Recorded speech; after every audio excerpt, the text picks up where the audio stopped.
Mga kwento ng lagim.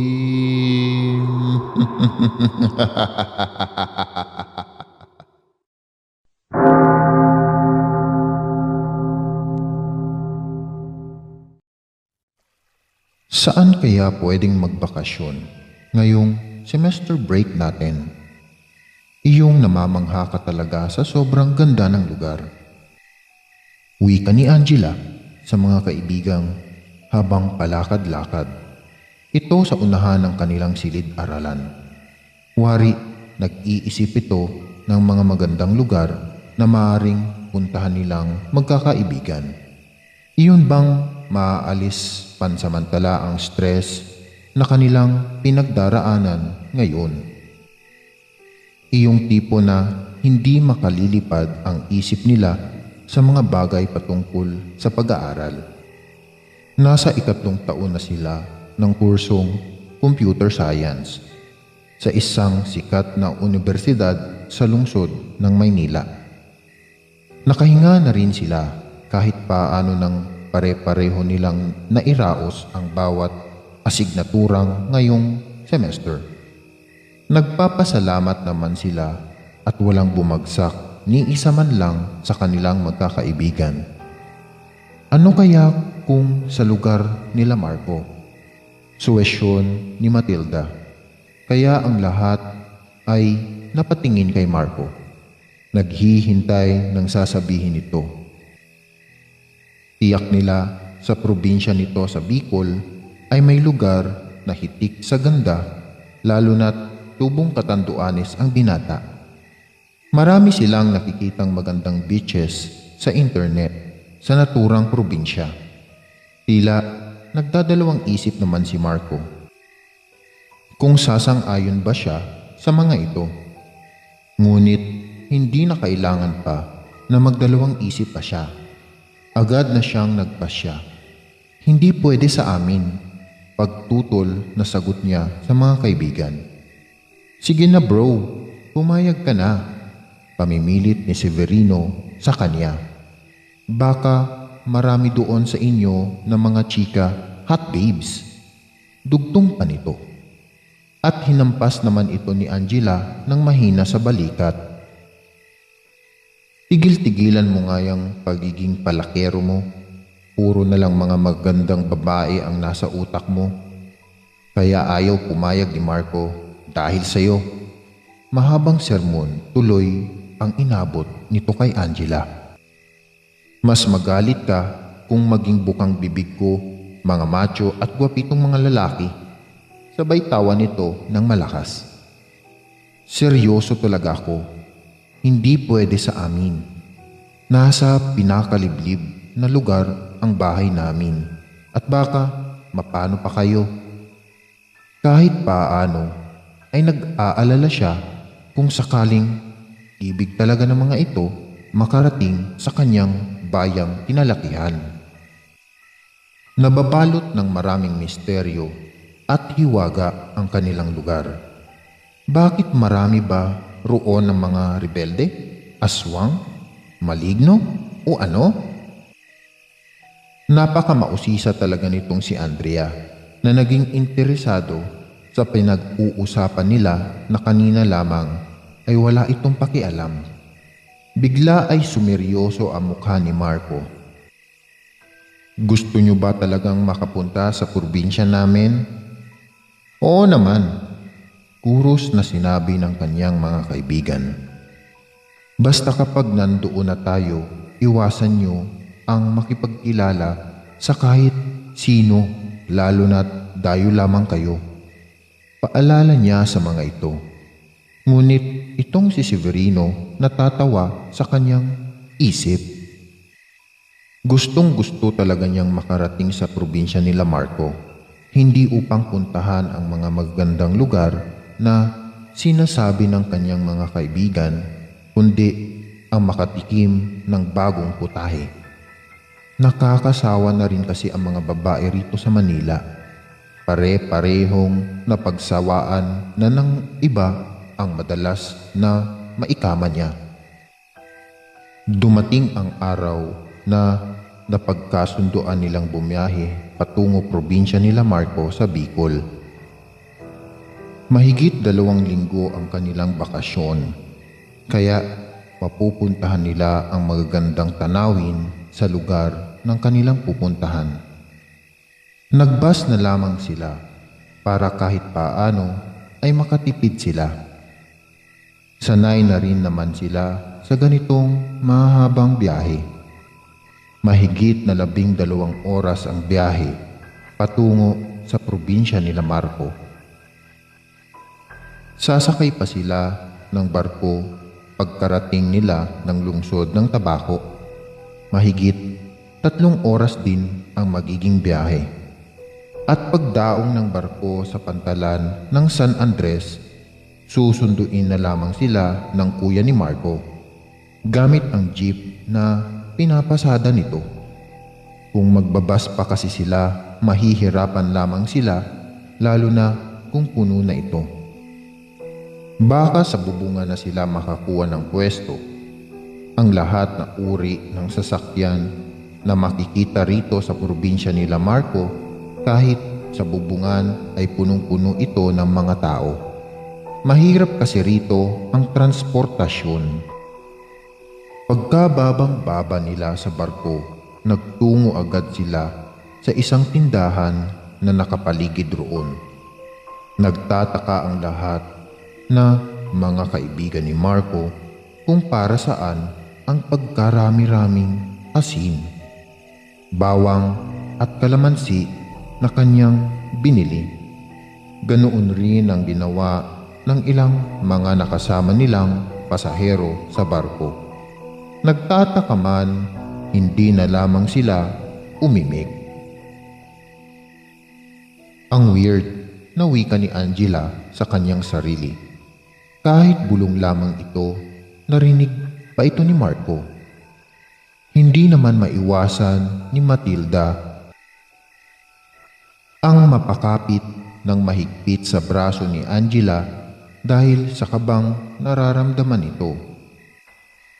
Hindi nito alam kung bakit bigla ay nakaramdam ito ng hindi maipaliwanag na kilabot na kanina lamang ay hindi nito naramdaman. Samantalang ang 2 lalaki na kasama nila ay panay ang pagpapapansin sa mga dalagang dumaraan sa kanilang harapan. Sinaway sila ni Andrea dahil pinagtitinginan na tuloy sila ng mga tao sa kanilang paligid.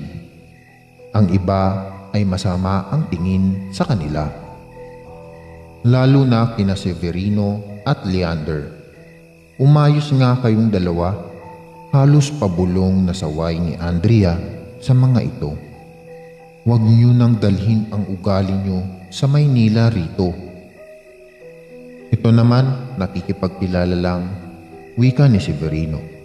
Kahit na hindi maiwasan ni Andrea na pandilatan ito ng mga mata. Alalahanin niyo ang bilin sa ating Marco. Baka mayanyan, aswang pala ang mga iyan. Nilapitan sila ni Marco matapos na mabili nito ang sinadya nito sa tindahan. Binigyan sila nito ng tig-iisang supot ng asin, bawang at kalamansi. Para saan ang mga ito? Napakunot ng noong tanong ni Matilda sa binata.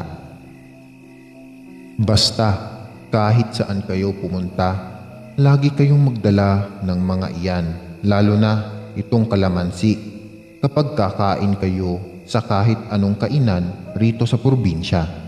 Sagot ni Marco sa mga ito. Napahagalpak ng tawa itong si Severino. Panglagay sa ulam? Hindi. Hindi iyan ang rason. Malalaman nyo rin ang ibig kong sabihin. Ngunit hindi sa ngayon. Maraming mga mata ang nakatingin sa atin. Kaya pagdating na lamang ng bahay, saka ko sa inyo sasabihin. Bigla ay napatingin si Marco nang makita ang jeep na patungo sa kanila. Ayan na pala ang kuya. At nang makahinto na ito sa kanilang tapat, agad na sinabihan niya ang mga kaibigan na magmadali ng sumakay.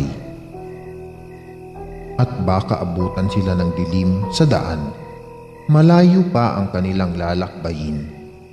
Hindi nila naabutan ang pang-umagang biyahe ng barko, kaya sa panghapong biyahe na sila nakasakay. 5:00 na ng hapon at malapit nang dumilim. Bubuhay na sana ng kuya ni Marco ang makina ng jeep. Nang bigla ay may lumapit sa kanila na isang matandang babae. Kasama nito ang dalagang apo nito. Nakikiusap ito sa kanila na kung maaaring makisabay at ibaba sa lugar na sinasabi nito.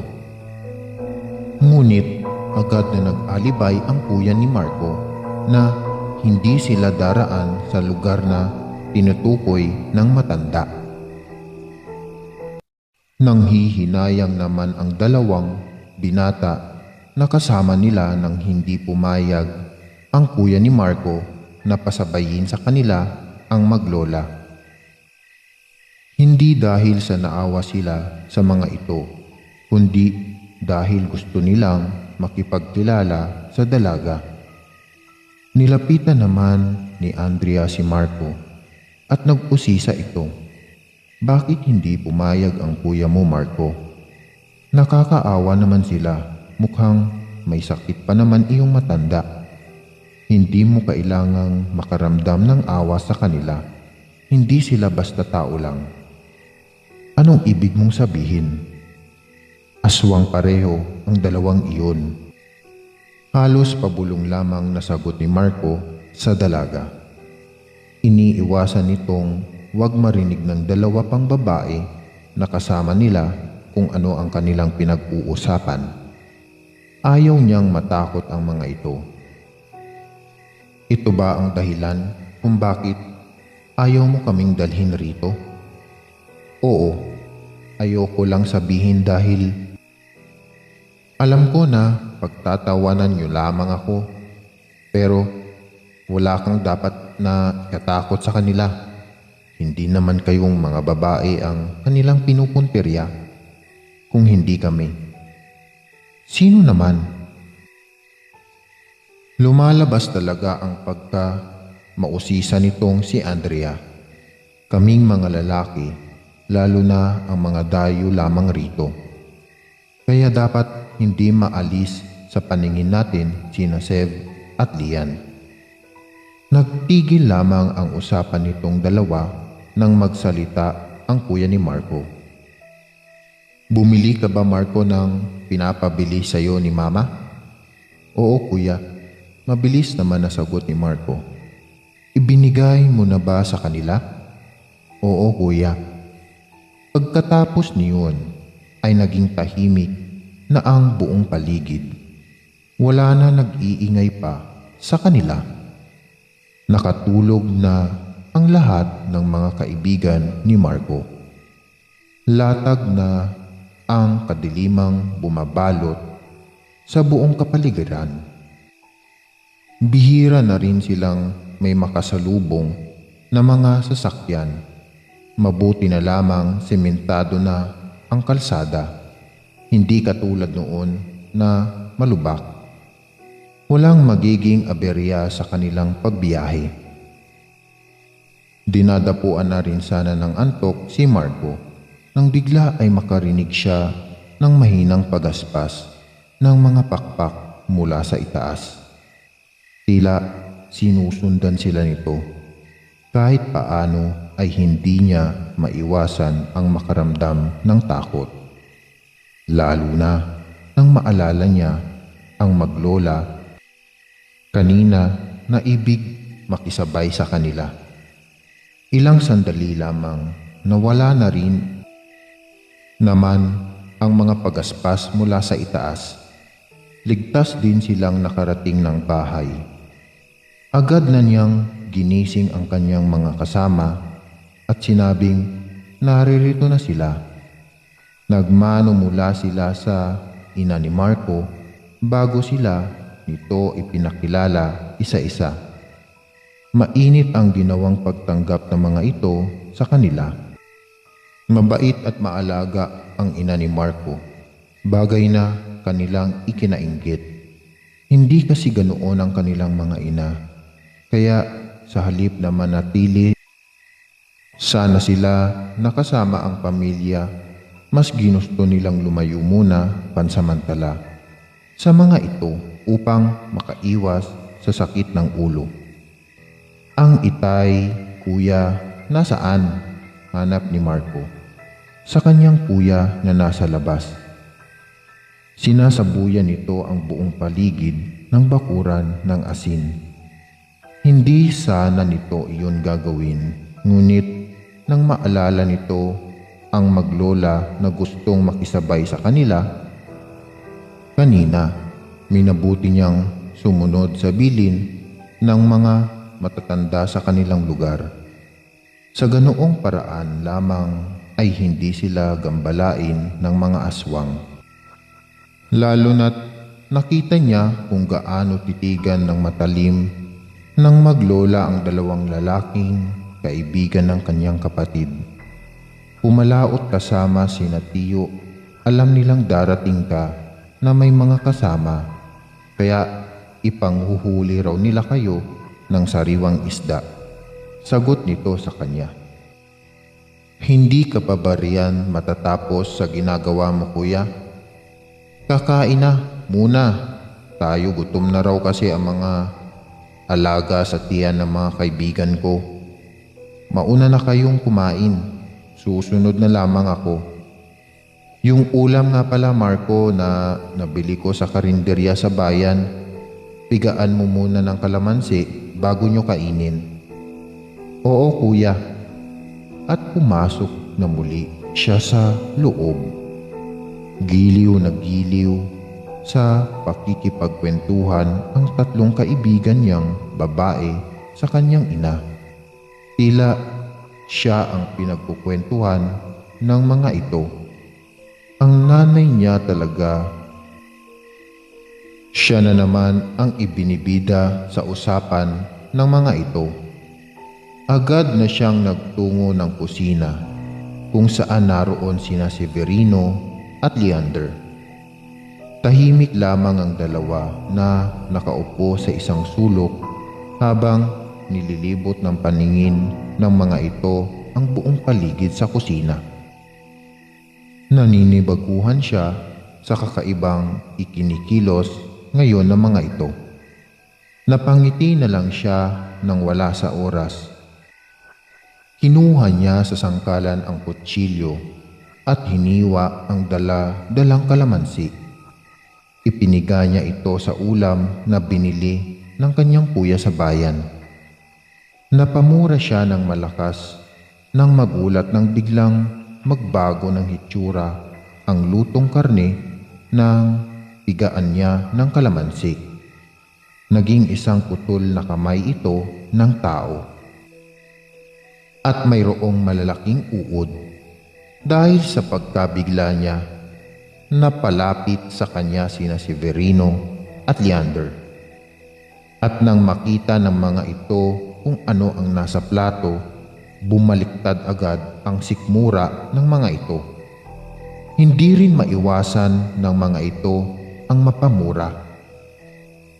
Napatungo naman sa kinaroroonan nila ang kanyang ina nang marinig nito na nagkakagulo sila sa kusina. Kasunod nito ang tatlong babae. Sinabi ko na kasi sa kuya mo na bumili na lang ng dilata. Agad na itinapo ng kanyang ina sa basurahan ang nasa plato bago pa man ito makita ng tatlong babae. Bukas, susunugin nila ito. Nagtataka man ang tatlo, hindi na lamang nag-usisa ang mga ito. Tumigil na rin sa pagsusuka ang dalawa. Halos hindi pa rin ang mga ito makapaniwala sa kanilang nasaksihan. Iyan ba ang dahilan kung bakit lagi mong pinipigaan ng kalamansi ang ulam na binibili mo sa Maynila? Tanong ni Lian sa kanya na kita pa rin ang takot sa mga mata nito. Pasensya na kayo kung hindi ko nasabi sa inyo ang patungkol sa mga bagay na ito. Hindi, Marco, hindi ka dapat humingi ng pasensya sa amin. Kami dapat ang magsabi niyan sa iyo dahil lagi ka naming pinagtatawanan. Nahihiyang wika ni Severino. Kaya pala ganito lagi ang ginagawa noon ng kanilang kaibigan dahil gusto lamang nitong mag-ingat. May mas higit pa riyang hindi pa man natatapos ng ina ni Marco ang gustong sabihin nito nang bigla ay magsisigaw ang kuya nito habang tumatakbo papasok ng bahay. Takot na takot ito. Layog! Layog! Paulit-ulit na sigaw nito. Nasundan tayo ng layog. Hindi naman maunawaan ng mga kaibigan ni Marco kung anong layog ang sinasabi ng kuya nito. Mula sa bubungan ng bahay ng kanilang maririnig ang malakas na pag-aspas ng mga pakpak na tila naman galing sa isang ibon. Ito ba ang layog na sinasabi ng kuya ni Marco? Ma, huwag niyong palabasin sina Sev at Lian, sabi ni Marco sa kanyang ina na labis ang takot na nadarama. Maging man ang tatlong babae na kaibigan niya ay nakaramdam na rin ng takot. Hindi lang kasi isa ang layog na nasa bubungan ng bahay kundi dalawa. Nag-iiyakan na rin ang maliit na kapatid ni Marco na nagising dahil sa ingay na likha ng pag-aspas ng mga pakpak ng layog. Maririnig rin ang nakakatakot na boses ng mga ito. Galit na galit ang mga ito. Kanina, habang bumibili sa tindahan si Marco, may ginawang kapilyuhan itong si Severino. Hinampas nito ang maumbok na puweta ng isang dalaga na dumaan sa harapan nito kasama ang lola nito. Isa palang layog ang mga ito. Ma, wala na ba iyong binditadong langis na ibinigay ni Kaing Kong? Tanong ng kuya ni Marco sa kanilang ina. Nataranta naman na hinahanap nito sa kabinet ang botilya na may laman ng langis, ngunit wala ito roon. Dala-dala siguro ng papa niyo, wika nito. Nagsimula namang utusan ng dalawang layog na pahabain ang kanilang buhok at pumasok ang mga hibla ng buhok nito sa maliit na sewang ng bahay na maaaring pasukan. Agad na napapulutan ng mahabang buhok ng mga ito sina Severino, Leander at maging man ang kuya ni Marco. Mabuti na lamang nagawang maiwasan ni Marco ang tila may buhay na buhok ng mga layog. Ang lahat ay sindak na sindak at takot na takot. Hindi nila alam kung paano matutulungan ang tatlo. Halos balutin ng buong katawan ng mga ito ng buhok ng layog. Unti-unti na rin ang mga ito na nauubusan ng hangin sa katawan. Tulungan niyo ako, sigaw ni Marco habang natatarantang hinhiwa at pinipiga ang mga kalamansi sa isang lalagyan. Agad na nagsikilos ang tatlong babaeng kaibigan niya na halos hindi na makakilos mula sa kinatatayuan kanina dahil sa labis na pagkakahilakbot. Nagdikdik rin sila ng maraming bawang upang maihalo sa kalamansi. Nilagyan rin nila ito ng maraming kalamansi. Samantala, ang ina naman ni Marco ay nagsiga ng kahit anumang bagay na kahintulad ng amoy ng goma, tsinelas, sapatos, timba. Lahat ay kanyang inilagay sa apoy. Samahan mo ako, Andrea. Isasaboy natin ito sa layog. Wika ni Marco sa dalaga. Nasa labas na sila at akma na sanang isasaboy ni Marco ang hawak-hawak sa layog nang bigla ay puluputan siya ng may buhay na buhok ng mga ito. Nabitawan niya ang lagayan at natapon ng laman niyon. Mabuti na lamang meron pa si Andrea. At bago pa man tuluyang mapatay ng layog sina Marco, Severino, Leander at ang kuya ni Marco, walang tigil na sinabuyan ni Andrea ang mga layog ng hawak niya. Nakakapangilabot at nakakatakot ang mga pagsigaw ng dalawang layog. Para silang kinakatay na baboy. Unang nakawala sa pagkakapulupot ng buhok ng layog si Marco. Agad din naman itong nakabawi ng lakas. Hindi naman napansin ni Andrea ang paglapit ng buhay na buhok ng layog. Pinuluputan siya nito sa katawan at inihagis sa isang puno. Unang tumama ang kanyang ulo sa kahoy, dahilan upang mawalan siya ng malay. Andrea! Sigaw ni Marco. Matapos na makita ang ginawa ng layog rito, gusto sana niyang itong lapitan, ngunit mas inuna niyang kunin ang bakakay. Isa itong maliit na kawayan na nilagyan ng tulis ang dulo. Isa rin ito sa mabisang pangpatay sa aswang. Maingat niyang inakyat ang bubungan ng kanilang bahay. Mabuti na lamang hindi siya napansin ng mga ito. Kung walang gaanong epekto sa mga ito ang kalamansi, bawang, asin, at ang sinunog na goma, tignan na lang nila kung hindi pa sa kanila e-epekto ang hawak niya. Isang malakas na sigaw ang pinakawalan niya bago niya sabay na itarak sa puso ng layog ang hawak na bakakay.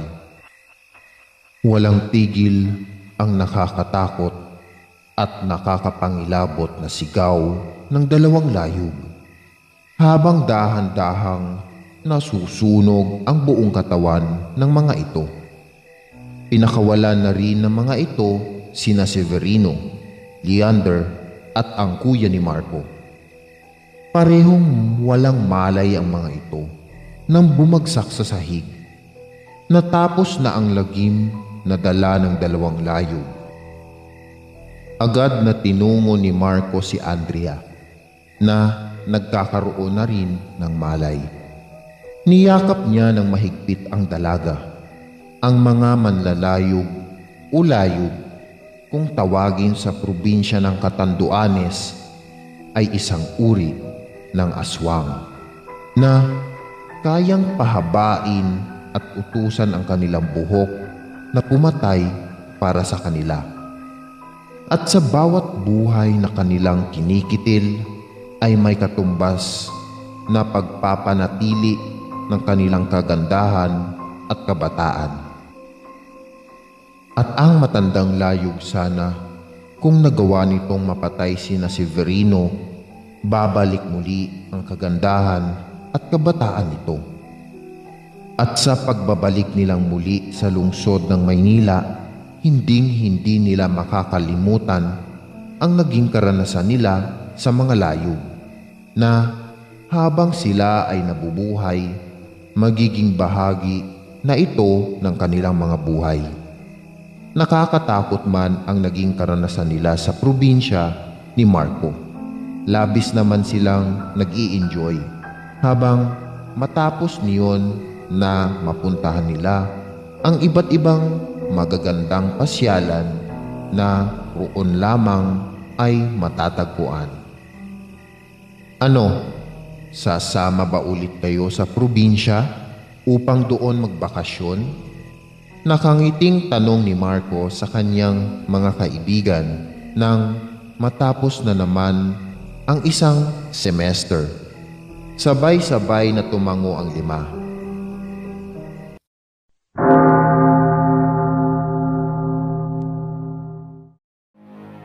Maraming salamat mga giliw naming tagapakinig.